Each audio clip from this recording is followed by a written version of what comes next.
आज हम आपको अमावा राज के राजा द्वारा बनवाए गए खंडहरनुमा हवेली को दिखा रहे हैं। कहा जाता है कि इस हवेली का निर्माण लगभग 160 वर्ष पूर्व अमावा राज के राजा द्वारा करवाया गया था।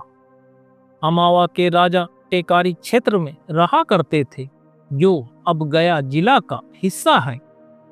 यह हवेली बिहार राज्य के नालंदा जिला के राजगीर में ब्रह्मकुंड परिसर में अवस्थित है।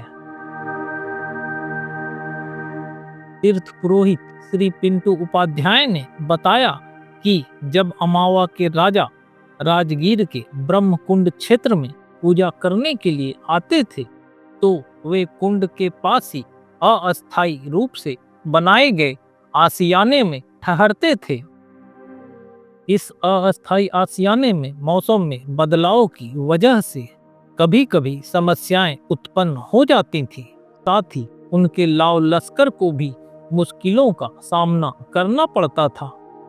इस वजह से उन्होंने यहाँ हवेली बनाने का निर्णय लिया।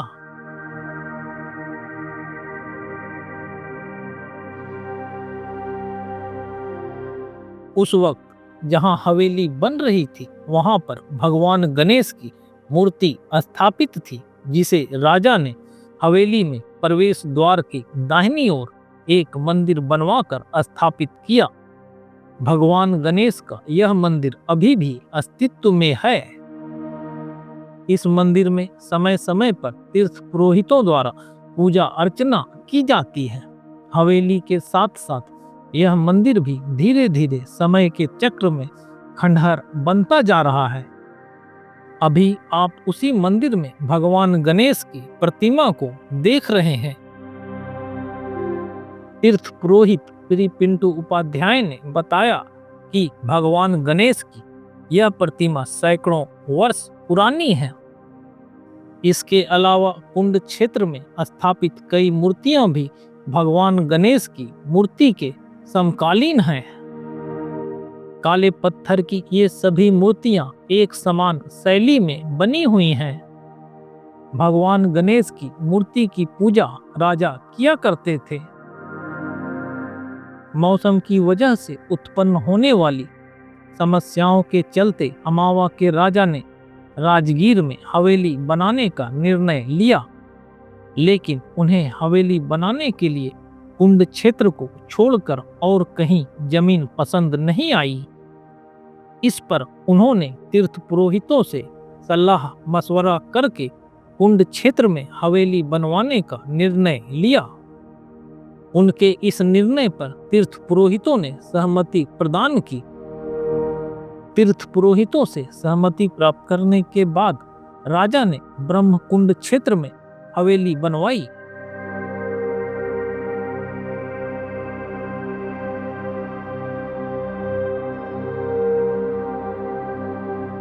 हवेली में पहाड़ों से कुंड क्षेत्र में आने वाली एक गर्म जल धारा का रुख मोड़ा गया और उसे हवेली के अंदर लाया गया, जहां राज परिवार के लोग उस जलधारा से आने वाले गर्म पानी का उपयोग किया करते थे।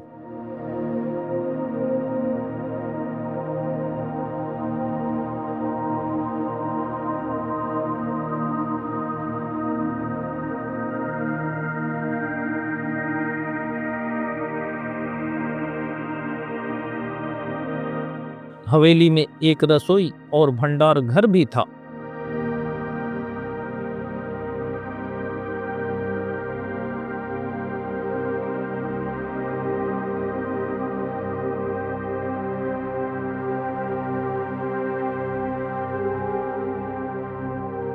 हवेली 2 तल्ले का है। इसमें ऊपर चढ़ने के लिए ईंट की पक्की सीढ़ियां बनी हुई हैं। पूरी हवेली हवादार थी और कुछ एक कमरों को छोड़कर सभी कमरों में दिन का प्रकाश पर्याप्त रूप से आता था।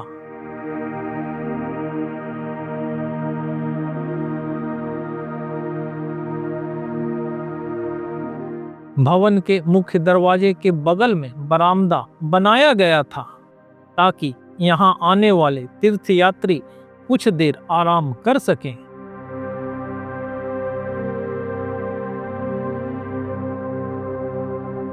पेड़ की जड़ें दीवारों को चीरकर हवेली में जड़ें जमा चुकी हैं। इससे हवेली धीरे धीरे जर्जर हो रही है।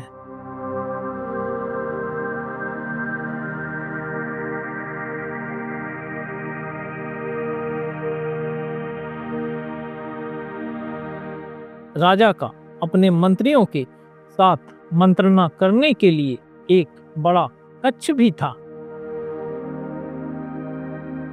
मुख्य द्वार के अलावा मंदिर के पास एक छोटा प्रवेश द्वार भी बनाया गया था, ताकि मुख्य द्वार को बार बार खोलने की जरूरत न पड़े। लोहे के बीम पर लोहे की पट्टियों को रखा गया था और उस पर लगभग 10 इंच के पत्थर के टुकड़ों को रखा गया था।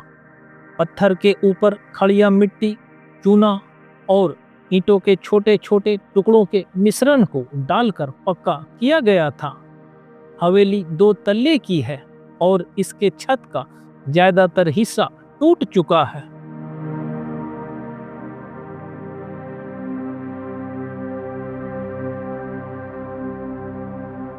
इस भवन को पत्थर के नींव पर ईंटों से बनाया गया था।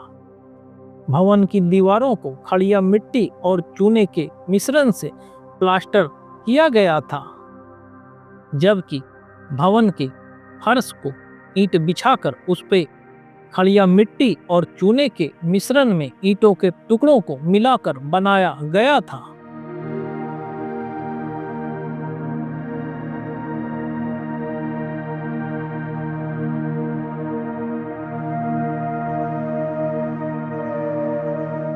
भवन के मुख्य द्वार को चित्रकारी द्वारा काफी आकर्षक बनाया गया था, जो अब मिट चुका है।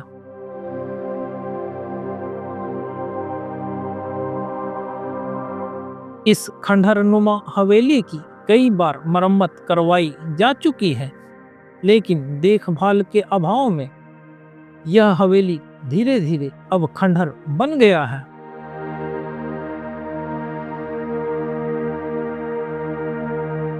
खंडहरनुमा इस हवेली को अब केवल बाहर से ही देखा जा सकता है। जर्जर छत और जर्जर दीवारों की वजह से दुर्घटना की संभावना के कारण इस भवन को बंद कर दिया गया है।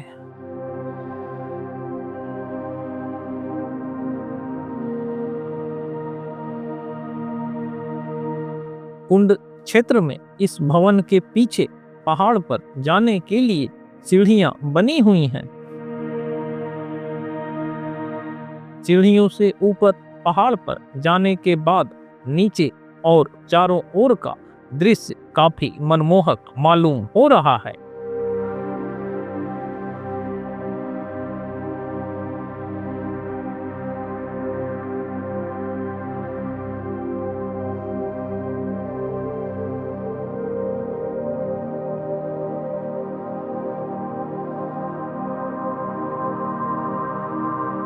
पहाड़ से ब्रह्मकुंड क्षेत्र दिखाई पड़ रहा है।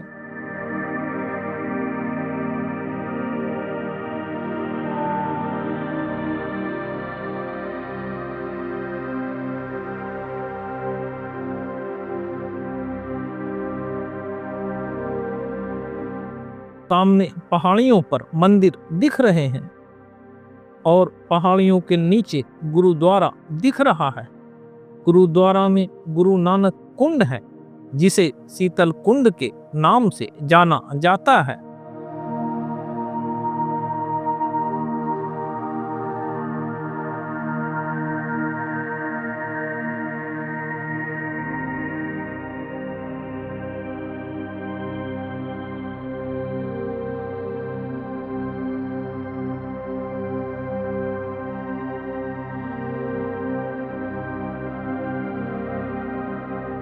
अब हम पहाड़ियों से नीचे उतर रहे हैं।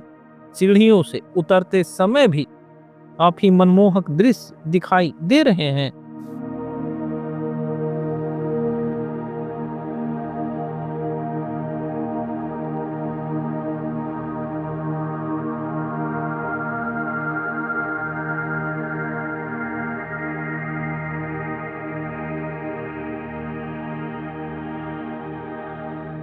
अगर आपको हमारा यह वीडियो पसंद आता है तो लाइक का बटन दबाना और चैनल को सब्सक्राइब करना मत भूलिए।